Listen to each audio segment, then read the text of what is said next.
নমস্কার, আমি ডক্টর অভিজিৎ সেন।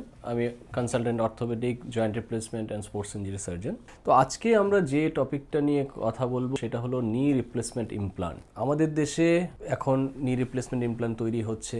তো আমরা বিদেশি ইমপ্লান্ট ইউজ করব কি ইন্ডিয়ান ইমপ্লান্ট ইউজ করব? ডাক্তারবাবু, আমার অপারেশন হয়েছে, আমার এখানে ইন্ডিয়ান ইমপ্লান্ট দিয়ে নি রিপ্লেসমেন্ট করা হয়েছে। আমার এক বন্ধুর নি রিপ্লেসমেন্ট হয়েছে, ওনার ফরেন ইমপ্লান্ট ইউজ হয়েছে। তো সেক্ষেত্রে এর কি কোনো ডিফারেন্স আছে? আমার হাঁটুটা কি বেশি দিন টিকবে না? তো আমি বলে রাখি, ইন্ডিয়ান ইমপ্লান্ট ইউজ করা হোক, ফরেন ইমপ্লান্ট ইউজ করা হোক, দুটোরই কিন্তু অ্যাট প্রেজেন্ট আউটকামে খুব একটা ডিফারেন্স নেই। ফরেন ইমপ্লান্টের ক্ষেত্রে একটাই ব্যাপার আছে, সেটা হলো যেহেতু নি রিপ্লেসমেন্টের ব্যাপারটা ফরেন কান্ট্রি থেকেই স্টার্ট হয়েছে, সেক্ষেত্রে আমাদের কাছে লং টার্ম ডাটা আছে যে এখন অবধি ওই নি রিপ্লেসমেন্টের পর ওই নিগুলো কীরকম পারফর্ম করছে, সেটা 20 বছর 25 বছর টিকছে, সেই জিনিসটা লং টার্ম ডাটা আছে।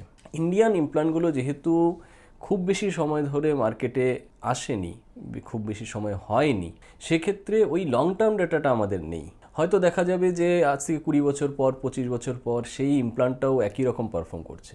তো সেক্ষেত্রে ওরকম কোনো বাধ্যবাধকতা নেই যে আপনি ফরেন ইমপ্লান্ট ইউজ করুন, ইন্ডিয়ান ইমপ্লান্ট ইউজ করা যাবে না।